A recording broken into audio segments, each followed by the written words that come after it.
Daily Darbar நேயர்கள் அனைவருக்கும் வணக்கம். கல்கி 2898 AD இந்த படத்தோட ட்ரெய்லர் வெளியாகி இருக்கிறது. பலதரப்பட்ட ரியாக்ஷன்ஸ் உலகம் முழுக்கத்திலிருந்து வந்திருக்கிறது. ஹிந்தி, தமிழ், தெலுங்கு, மலையாளம் போன்ற பல லாங்குவேஜில் அதோட ட்ரெய்லர்கள் வந்திருந்தாலும் முதலில் ஹிந்தி மற்றும் தெலுங்கு ட்ரெய்லர் தான் வந்தது. தமிழ் ட்ரெய்லரே வரவில்லையோ அப்படின்னு ஆச்சரியமாக இருந்தது, எல்லாருக்கும் அதிர்ச்சியாகவும் இருந்தது. அதுக்கப்புறம் தமிழ் ட்ரெய்லர் வந்து ரசிகர்கள் அதை கொண்டாட துவங்கியிருக்கிறார்கள். இந்த படத்தோட ட்ரெய்லர் நம்மளுக்கு என்ன விதமான அனுபவம் கொடுக்குது, என்னென்ன சின்ன சின்ன ஃபேக்டர்ஸ், சின்ன சின்ன சர்ப்ரைஸ் எலிமெண்ட்ஸ் இருக்குது, அண்ட் அது மூலமாக கதையை டீகோட் பண்ண முடிகிறதா இல்லையா அப்படின்றது தான் இந்த வீடியோவில் நம்ம பார்க்க போகிறோம். கல்கி 2898 AD அந்த டைட்டில் வச்சு நம்ம தெரிஞ்சுக்கலாம். இது 2898 ADயில் நடக்கக்கூடிய ஒரு சம்பவமாக, அதாவது இன்றிலிருந்து கிட்டத்தட்ட 800 வருடங்கள் கழித்து நடக்க போகிற சம்பவங்களை அடிப்படையாக கொண்டது. ஸோ அந்த டைமில் தான் பகவான் கல்கியோட அவதாரம் வரப்போகிறது, பூ உலகத்தில் தோன்றப் போகிறது அப்படின்ற மாதிரி ஒரு கணக்கில் இவங்க பண்ணியிருக்காங்க. இந்த படத்தை வந்து பார்த்திங்கன்னா அந்த கதையே, அந்த டைட்டிலே வந்து மிகப்பெரிய ஒரு ஹெவி வெயிட்ஸை வந்து ரெக்குயர்மெண்ட்டாக இருக்குதுன்னு பார்க்கலாம். ஸோ படத்தில் மிகப்பெரிய ஒரு கேஸ்டிங் வச்சுருக்காங்க. பிரபாஸ் ஆகட்டும், அமிதாப் பச்சன் ஆகட்டும், திஷா பட்டானி, தீபிகா படுகோன், முக்கியமாக வில்லன் கேரக்டருக்கு கமல்ஹாசன் அவர்கள், பசுபதி போன்றோர் ஒரு மிகப்பெரிய ஸ்டார் பட்டாளமாக, இன்ஃபேக்ட் பிரம்மானந்தம் அவர்களை கூட எடுத்துன்னு வந்திருக்காங்க. ஒரு மிகப்பெரிய ஸ்டார் பட்டாளமாக இருக்கிறது.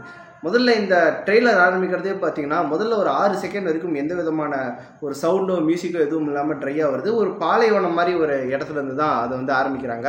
ஸோ முதல் டைலாக்காக என்ன ஆகுதுன்னா, உலகத்தின் முதல் நகரம் எது அப்படின்னு கேட்குறாங்க. ஆனால் கடைசி நகரம் காசி அப்படின்னு சொல்கிறாங்க. ஸோ காசியை பொறுத்த வரைக்கும் ஹிந்து தர்மத்தில் மிக மிக ஒரு புண்ணியமான ஒரு ஸ்தலம் அப்படின்னு சொல்லுவாங்க. ஸோ காசி அதோட முக்கியத்துவம் அறிந்து ஒரு கல்கி போன்ற ஒரு மித்தாலஜிக்கல் சப்ஜெக்ட் நம்ம தொடும்போது அதை காசியோட இம்பார்ட்டன்ஸை கொண்டு வந்திருக்காங்க.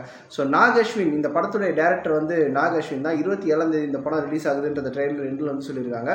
நாக் அஸ்வின் அவர்களுடைய எண்ணத்தை நம்மளால் புரிந்து கொள்ள முடிகிறது. கல்கி அப்படின்ற ஒரு மித்தாலஜிக்கல் கேரக்டரை உலகம் உண்மையிலே இருக்கும்போது, இயங்கும்போது, இந்த பேஸ்லேயே உலகம் இருக்கும்போது ஒரு மாயாஜாலம் கலந்த அந்த மித்தாலஜிக்கல் கதையை, நம்முடைய நம்பிக்கைகளில் இருக்கும் சில கதாபாத்திரங்களை உள்ளே கொண்டு வந்து அந்த ஹிந்து தர்மத்தில் இருக்கிற ஃபீச்சர்ஸ் எல்லாம் ஒன்றொன்றாக அதை பைண்ட் பண்ணி எப்படி நம்மளுக்கு ஒரு ஃபேண்டசி ஒரு கதையாக கொடுக்கலாம் அப்படின்றது அவருடைய எண்ணமாக இருக்கிறது அப்படின்னு புரியுது. ஸோ உலகத்தின் கடைசி நகரம் காசி அப்படின்ற டயலாக்கோட அவங்க தொடங்கும்போது அதுக்கு மேலெல்லாம் தண்ணி இருக்குமாவே அப்படின்னு ஆச்சரியமாக ஒரு பையன் வந்து கேட்குறாங்க. ஸோ இதுலேருந்து நம்ம என்ன புரிஞ்சுக்க முடியுதுன்னா, 2898 AD டைமில் வந்து தண்ணீர்ன்றது ஒரு பற்றாக்குறையான ஒரு விஷயமாக இருக்கும் அப்படின்றது புரியுது. அதுக்கேற்ற மாதிரி அடுத்த லைனில் வந்து உலகத்தில் இருக்கிற தண்ணியெல்லாம் அவங்க உறிஞ்சிட்டாங்கன்னா அங்கே தானே எல்லாம் இருக்கும் அப்படின்னு சொல்கிறாங்க. ஸோ அந்த லொக்கேஷன்ஸ் மோஸ்ட்லி நம்ம பார்க்கும்போதே அது டெசர்ட் ரீஜனாக வந்து காமிக்கிறாங்க. அண்டு தண்ணி எல்லாம் இங்கே இல்லை, எல்லாத்தையும் உறிஞ்சி எடுத்துட்டாங்கன்னு சொல்லும்போது இதே பேஸில் இப்போ இருக்கிற பேஸ்லேயே உலகம் போச்சுன்னா 2898 எவ்வளோ ட்ரையான ஒரு உலகமாக, ஒரு பாலைவனம் போன்ற ஒரு உலகமாக இருக்கக்கூடும் அப்படின்ற ஒரு கற்பனைக்கு அவங்க போயிருக்கிறது நம்ம புரிஞ்சுக்க முடியுது. இன்ஃபேக்ட் இங்கே பிரபாஸ் அவங்க இன்ட்ரோ ஆகும்போது பார்த்தீங்கன்னா 1 மில்லியன் யூனிட் இருக்குது அப்படின்வாங்க. பிரபாஸ் வந்து கிட்டத்தட்ட ஒரு கூலிப்படை தலைவன் மாதிரி ஒரு சின்ன ஒரு இதில் பார்த்தீங்கன்னா பவுண்டி அப்படின்னு அனௌன்ஸ் பண்ணியிருக்காங்க. ஒரு 5 ஸ்டார் பவுண்டி வந்திருக்கு அப்படின்வாங்க. ஸோ ஒரு கூலிப்படை தலைவன் போல் இருக்கிறார்.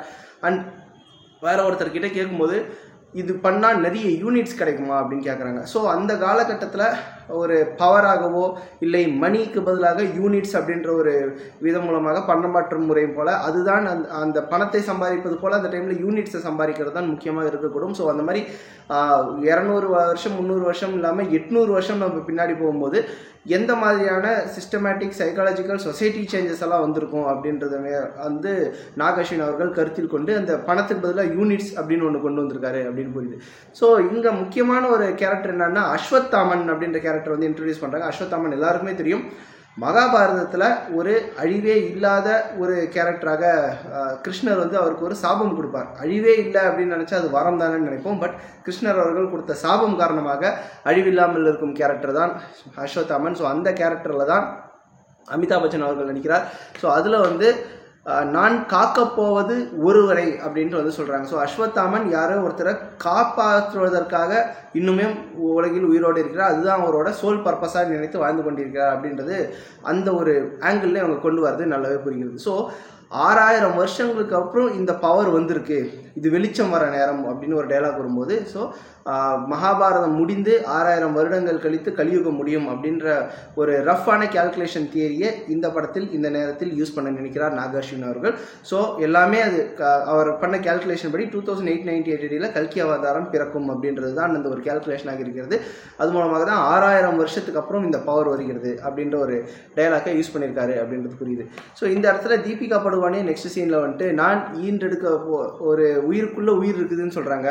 அந்த டைமில் அமிதாப் பச்சன், அஸ்வத்தாமனாக இருக்கக்கூடிய அமிதாப் பச்சன், நீ ஈன்றெடுக்க போவது ஒரு உயிரை அல்ல, ஒரு சிருஷ்டியை, அதை நான் காப்பாற்றுவேன்னு சொல்கிறாங்க. இங்கே தான் ஒரு வித்தியாசமான ஆங்கிள் வந்து நாகேஸ்வரன் கொண்டு வராரு அப்படின்னு பார்க்கணும். காரணம் என்னவென்றால் அஸ்வத்தாமன் ஒரு ஈண்டெடுக்க போகும் உயிரை காப்பாற்றுவேன் அப்படின்னு சொல்கிறதே வந்து உண்மையிலே ஒரு நகைமுறையான ஆச்சரியமான விஷயம் தான் சொல்லணும். நம்ம முன்னாடி சொல்லியிருக்கோம், அஸ்வத்தாமனுக்கு வந்து சாகா வர மாதிரி கிட்டத்தட்ட அவருக்கு அழிவு இல்லை அப்படின்ற ஒரு நிலைமை வந்திருக்கு. அது சாபம்னு சொல்லியிருக்கோம். ஏன் அப்படின்றத கொஞ்சம் நம்ம ரீகலெக்ட் பண்ணி பார்த்தோம்னா இது எவ்வளோ முக்கியமான டைலாக் அப்படின்றது நமக்கு புரியும்.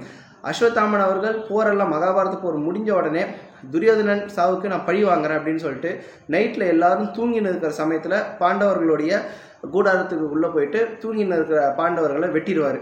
பட் அது தூங்கின்னு இருந்தவங்களை வெட்டினது அப்படின்றதால அது பாண்டவர்கள் நினச்சி பாண்டவர்களுடைய பசங்களை அவர் வெட்டிட்டு இருப்பார். ஸோ பாண்டவர்களுடைய 5 மகன்களும் போரில் வந்து மடியாமல் அவங்க வந்து தூங்கின்னு இருக்கும்போது அஸ்வத்தாமனால் கொல்லப்படுறாரு. சரி, இதெல்லாம் பரவாயில்ல, மன்னிச்சு விட்டலாம் அப்படின்னு நினைக்கும் போது அபிமன்யுவுடைய மனைவியான உத்திரைக்கு ஒரு மகன் அப்போ தான் குழந்தை பிறக்க போகிற டைமு. அந்த டைமில் அதையும் நான் கொள்வேன், அதையும் கருவிலேயே நான் கொல்ல போகிறேன் அப்படின்ட்டு அஸ்வத்தாமன் வந்து பிரம்மாஸ்திரத்தை ஏவி விட்டுருவார். ஸோ நம்ம பார்த்துருக்கோம், பிரம்மாஸ்திரம் அப்படின்றது தான் இருக்கிறதுலேயே பவர்ஃபுல்லான ஆயுதம். அதை ஏவி விடுறவங்களுக்கு தான் அதை திருப்பி எடுக்கிறதுக்கான இதுவும் பண்ண முடியும், யாராலையும் வந்து தடுக்க முடியாது. இந்த காலத்தில் வந்து ஒரு ராக்கெட் லான்ச்சர் மாதிரின்னு அதை வச்சுக்கோங்களேன். அது யார் வந்து ஏவி விட்டாங்களோ அவங்க கண்ட்ரோல் பண்ணி தான் அதை வாபஸ் எடுக்க முடியும். இன்னொருத்தவங்க வந்து அதை அழிக்கிறதுக்கான யூஸ் பண்ணலாம். பட் பிரம்மாஸ்திரத்தை பொறுத்த வரைக்கும் 2 பிரம்மாஸ்திரம் மோதிக்கிச்சுன்னா அது மிகப்பெரிய ஆபத்தை விளைவிக்கும். ஸோ அந்த மாதிரி பிரம்மாஸ்திரத்தை யூஸ் பண்ணி அந்த கருவில் இருக்கும் குழந்தையை அஸ்வத்தாமன் அழிக்க முயற்சி செய்ததால் அஸ்வத்தாமனுக்கு தண்டனையாக கிருஷ்ணர் வந்து இனிமேல் நீ சாக மாட்டேன், எல்லா விதமான துன்பங்களையும் அனுபவிப்ப அப்படின்ட்டு தண்டனை கொடுத்துருப்பாரு.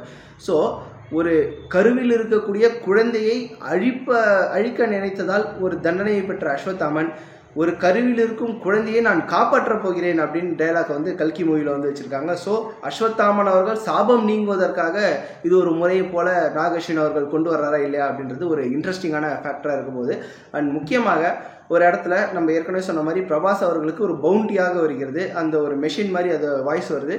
அதில் வந்து நேம் வந்து சும் 80 அப்படின்னு காமிக்குது. ஸோ சும் 80ன்றது வந்து சுமதி அப்படின்ற பெயர் தான் சும் 18 சொல்லியிருக்காங்க. அண்ட் ஃபெர்டைல் லேப் சப்ஜெக்ட் அப்படின்னு ஒரு டைட்டில் கார்டும் வருது அந்த ஸ்க்ரீனில். ஸோ அப்படி பார்க்கும்போது சுமதி அப்படின்றது தீபிகா படுகோனியோட கேரக்டர் அப்படின்னு நம்மளால் கொள்ள முடிகிறது. அண்ட் கல்கி, அந்த பிறக்க போகிற குழந்தையான கல்கியின் அம்மாவாக சுமதி இருக்கிறாங்க. ஸோ இந்த சீன்ஸ் எல்லாம் நம்ம கனெக்ட் பண்ணும்போது கல்கியோட சிசுவை வந்து வயிற்றில் சுமந்து கொண்டிருக்கிறார் தீபிகா படுகோனே அவர்கள். அதை பவுண்டியாக, அதை கொல்லக்கூடிய ஒரு கூலிப்படை தலைவனாக இவர் வரார், பிரபாஸ் வராரு. அண்ட் முக்கியமாக அவரை காப்பாற்ற போவதற்கு அஸ்வத்தாமன் ரூபத்தில் இவர் அமிதாப் பச்சன் வராருன்றது புரிஞ்சிக்க முடியுது. ஸோ இதன் தொடர்ச்சியாக அமிதாப் பச்சனுக்கும் பிரபாஸுக்கும் ஒரு ஃபைட் வருது. நம்ம கூட முதல்ல நினச்சோம் அஸ்வத்தாமனாக அமிதாப் பச்சன் வைக்கும்போது ஒரு வெயிட்டான கேரக்டருக்கு அமிதாப் பச்சனை செலக்ட் பண்ணியிருக்காங்கன்னு நினச்சோம். பட் அமிதாப் பச்சனுக்கு ஃபைட் எல்லாம் கொடுத்து ஒரு பிரம்மாண்டமான இன்ட்ரோலாம் கொடுக்குற அளவுக்கு அமிதாப் பச்சனுக்கு ஒரு ஸ்ட்ராங்கான ஒரு ஸ்கிரிப்டையும் எழுதியிருக்காங்க அப்படின்னு தான் புரிஞ்சிக்க முடியுது. அண்ட் முதல் சீன்லேயே வந்து சுப்ரீம் லீடர் வந்து யாஸ்கின் தான் அப்படின்னு சொல்கிறாங்க. ஸோ அந்த யாஸ்கின் அப்படின்ற கேரக்டர் தான் மோஸ்ட்லி வில்லனாக இருக்கக்கூடிய வாய்ப்பு இருக்கிறது. அண்ட் தீபிகா படுகோனே அவர்களை பார்த்து அந்த பவுண்டி அப்படின்னு அனௌன்ஸ் பண்ணுற சீன் பார்த்த உடனே அஸ்வத்தாமன் படுத்துக்கொண்டே ஹாய் அப்படின்னு சொல்கிறாங்க. அண்ட் அடுத்த சீன்லேருந்து பிரபாஸ் அவர்கள் ஹாய்ன்னு சொல்கிறாங்க. அடுத்த சீன்லேருந்து அஸ்வத்தாமனுக்கும் பிரபாஸுக்கும் மிகப்பெரிய ஒரு ஃபைட் வருது. இதெல்லாம் நடக்கும்போது எல்லாமே நல்லா தான் இருக்குது. பட் ஒரு இடத்துல வந்து பிரபாஸ் அவர்கள் சொல்கிறாங்க, ரெக்கார்ட்ஸ் எல்லாம் என்னோட ரெக்கார்டெல்லாம் எடுத்து பாருங்கள், நான் இது வரைக்கும் எந்த ஃபைட்லையும் தோத்ததில்லை அப்படின்னு சொன்னாங்க. பட் ரசிகர்களுக்கு சமீபத்தில் வந்த எல்லா படமுமே பிரபாஸ் அவர்கள் வந்து ஃப்ளாப் ஆகி கொண்டிருப்பது கொஞ்சம் அதிர்ச்சியாக தான் இருக்கிறது. இந்த படம் தான் அந்த தோல்விகளுக்கு முற்றுப்புள்ளி வைக்கும் அப்படின்ட்டு அவங்க வந்து எதிர்பார்க்குறாங்க. பட் இந்த படம் ஓவராலாக எப்படி இருக்குது? இந்த இவ்வளோ நேரம் நம்ம ட்ரெய்லரை பற்றி டீட்டெயிலாக பிரேக் டவுன் பண்ணோம். பட் ஓவராலான எக்ஸ்பீரியன்ஸ் எப்படி இருக்குது அப்படின்னு கேட்டிங்கன்னா, இந்த படத்தை ட்ரெய்லரை பார்க்கும்போது நிறைய ஹாலிவுட்டோட இன்ஃப்ளூயன்ஸ் வந்து கொண்டு வந்திருக்காங்க. அண்ட் அதே சமயம் 2898 அந்த 2898 ஏடி வந்து ரொம்ப ட்ரையாக தான் இருக்க போகிறது அப்படின்னு முன்னாடியே சொல்லிட்டு அதை டெபிக் பண்ணுறதுக்குன்றதுக்காக ஓவராக டெசர்ட் ரிலேட்டடாகவே அவங்க வந்து காமிச்சிருக்காங்க. ஸோ ஒரு பாலைவனத்திலே ஏதோ ஒரு படம் நடக்குது, இல்லைனா ஒரு கேவ் மாதிரி குகை மாதிரி ஒரு சுச்சுவேஷன் வருது. இது கொஞ்சம் கண்களுக்கு குளிர்ச்சியாக இல்லாமல் ஒரு ட்ரையான அட்மாஸ்பியரில் நம்ம உட்காந்துக்கிற ஒரு ஃபீல் வருது அப்படி தான் சொல்லணும். குறிப்பாக டைட்டில் எல்லாமே முடிஞ்சிருச்சு, ட்ரெய்லரே முடிஞ்சு போச்சு, 27ஆம் தேதி ஜூன் மாதம் வரப்போகுது அப்படின்னு போட்டாங்க. கமல்ஹாசன் எங்கடா காணும் அப்படின்னு தான் எடுத்தோடனே ஒரு ஜெர்க்காச்சு. அதுக்கப்புறம் கொஞ்சம் ரீவைண்ட் பண்ணும்போது தான் கமல்ஹாசன் கடைசி ஒரு 5-6 செகண்டுக்கு மட்டும் வராரு. புதிய பிரபஞ்சம் படைக்க போகிறோம் அப்படின்ட்டு கிட்டத்தட்ட ஒரு இந்தியன் தாத்தா கெட்டப்பில் தான் அவர் வராரு. இந்தியன் தாத்தாக்கு வெள்ளை முடி இல்லாமல் அது வெறும் அந்த ப்ராஸ்தட்டிக் மேக்கப்போடு வந்திருக்கிறாரு. வந்துட்டு ஒரு புது பிரபஞ்சங்கள் படைக்க போகிறோம் அப்படின்னு வந்து சொல்கிறாங்க. ஸோ கல்கியை அழிக்கக்கூடிய ஒரு களியாக அவர் இருக்கலாம், இல்லை நம்ம ஏற்கனவே சொன்ன மாதிரி கல்கி கூட போராடும் ஒரு களியாக இருக்கலாம், இல்லைனா சுப்ரீம் கமாண்டர் யாசின்னு நம்ம ஏற்கனவே சொல்லியிருக்கோம், அதுவாக கமல்ஹாசன் இருப்பதற்கு வாய்ப்பு இருக்குது. பட் நம்ம கேள்விப்பட்ட விஷயங்கள் வரைக்கும் கமல்ஹாசன் ஃபஸ்ட்டு பார்ட்டில் வந்து அவருடைய ரோலே வந்து ரொம்ப கம்மியாக தான் இருக்க போகிறது. இன்ஃபேக்ட் ஒரு கேமியோ மாதிரி தான் இருக்க போகிறது. விக்ரம் படத்தில் எப்படி அவர் ஒரு கேமியோ பண்ணியிருந்தாரோ அந்த மாதிரி தான் இதுலேயும் ஒரு கேமியோவாக ஒரு 10 நிமிஷம் வரைக்கும் வரத்துக்கு வாய்ப்பு இருக்குது அப்படின்னு தான் கேட்குறோம். அவரோட முழு ஸ்கோப் வந்து செகண்ட் பார்ட்டில் இருப்பதாக தான் நிறைய தகவல்கள் தெரிவிக்கின்றன. ஒருவேளை இந்த படம் வெளியாகி மிகப்பெரிய பிரம்மாண்ட ஹிட் ஆகி செகண்ட் பார்ட்டும் நாங்கள் எடுக்க போகிறோம்னு சொன்னால் அதில் கமல்ஹாசனுடைய ரோல் மிகப்பெரிய அளவில் இருக்கும் அப்படின்னு தான் நினைக்கிறோம். ஸோ இந்த படம் ஒரு எதிர்பார்ப்பை ஏற்படுத்தியிருக்கிறது உண்மைதான். 2020 வந்து அவங்க அனௌன்ஸ் பண்ணியிருந்தாலும் கொரோனா காரணமாக அது ஒரு வருஷம் வரைக்கும் அது லேக் ஆச்சு. ஸோ இப்போது பல தடைகளை தாண்டி பல மேக்கிங்களை தாண்டி 27 ஜூன் வந்து வரப்போகுது.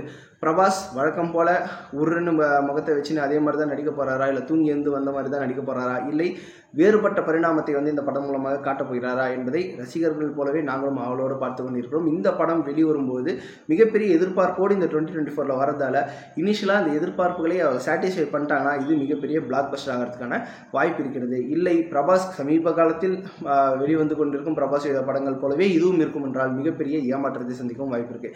பட் நாக் அஸ்வினை பொறுத்த வரைக்கும் ஒரு வித்தியாசமான கான்செப்ட் வந்து கையில் எடுத்திருக்கார். ஒரு ஹிந்து மித்தாலஜியோட சில ஃபேண்டசி ப்ளஸ் 800 வருஷம் கழித்து உலகம் எப்படி இருக்க போகிறது அப்படின்ற ஒரு கற்பனையும் கொண்டு வந்திருக்கார். இது நிச்சயம் ரசிகர்களின் எதிர்பார்ப்புகளை பூர்த்தி செய்ய வாய்ப்பு இருக்கிறதா நம்ம பார்க்குறோம். ஸோ இந்த படம் உங்களுக்கு எப்படிப்பட்ட, இந்த ட்ரெய்லர் வந்து உங்களுக்கு எப்படிப்பட்ட அனுபவத்தை கொடுத்தது, படம் ட்ரெய்லர் உங்களுக்கு பிடிச்சிருக்கா இல்லையா, உங்களுடைய எக்ஸ்பெக்டேஷன் என்னவாக இருக்குது இந்த படத்தை பற்றி என்பதெல்லாம் கமெண்ட்டில் மென்ஷன் பண்ணுங்கள். மீண்டும் இன்னொரு வீடியோவில் சந்திப்போம். நன்றி.